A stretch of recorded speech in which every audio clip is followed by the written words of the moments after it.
courses, but didn't go to med school. And what did they do then?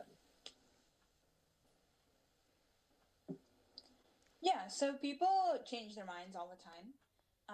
Pre-med, like at a couple university, you can do like a pre-medicine major, but like almost everywhere else, that's not a thing. And UNC, it's not a thing. So pre-med is just a collection of courses that you take that will make you eligible for medical school. I do know a couple of people who did pre-med and then either decided to wait before applying to medical school or changed their mind and decided not to go to medical school. And a lot of people will go on to pursue master's degrees in whatever field. Some people work in research labs and kind of like set themselves up for a PhD if that's what they're interested in. Other people go and you can work, depending on like what other skill sets that you have. With a biology degree, you can go and you can work, again, research labs, like biotech companies, NIH research programs. So there's a lot of things that you can do.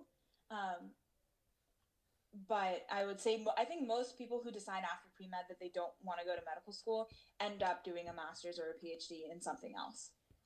Because the reason that they choose not to do medical school is because they're interested in something else. Okay, so the next question is that there are other options like medical careers like PA school and nursing school. So can you go to PA school after you do pre-med and decide med school is just too long and too much work for you? And why did you choose to become a doctor, an MD, not instead of like a PA? Yeah, so a lot of people do actually. Going back to the last question, a lot of people do decide that, you know, after 4 years of college, they're tired. They don't want to do 4 more years of school and then residency.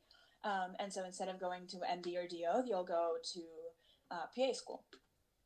I believe for PA school, though, you first need to take a couple years and like get some clinical experience before they really consider you a serious applicant to PA school. So like some people might EMT training and like work as an EMT or volunteer in hospitals and like get some more clinical experience in some other fashion. I wanted to be an MD because I wanted to be in charge of my patients, like completely.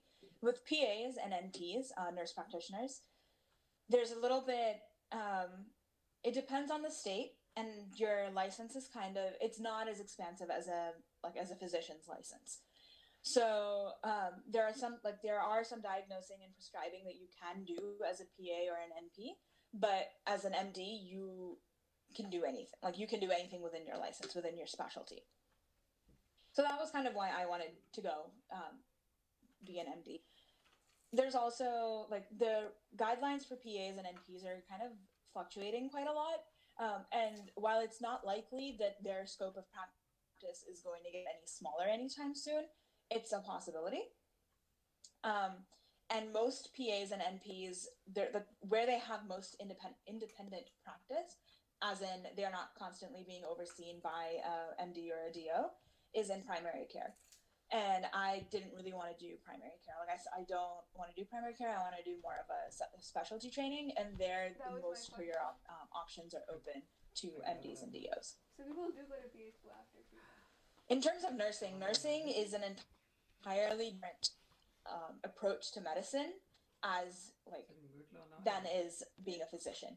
Nursing, you're more concerned with like your patient and patient comfort and like hospital stays and supporting the family, supporting the patient through their medical journey, and less so about finding what's wrong with the patient and how do you treat them. Right, so as a physician, you're an investigator. You get all of the symptoms from the patient, and your job is to figure out why are they feeling bad, what is wrong with them, and how do I fix it. Nurses are more concerned about not that aspect of medicine, but everything else.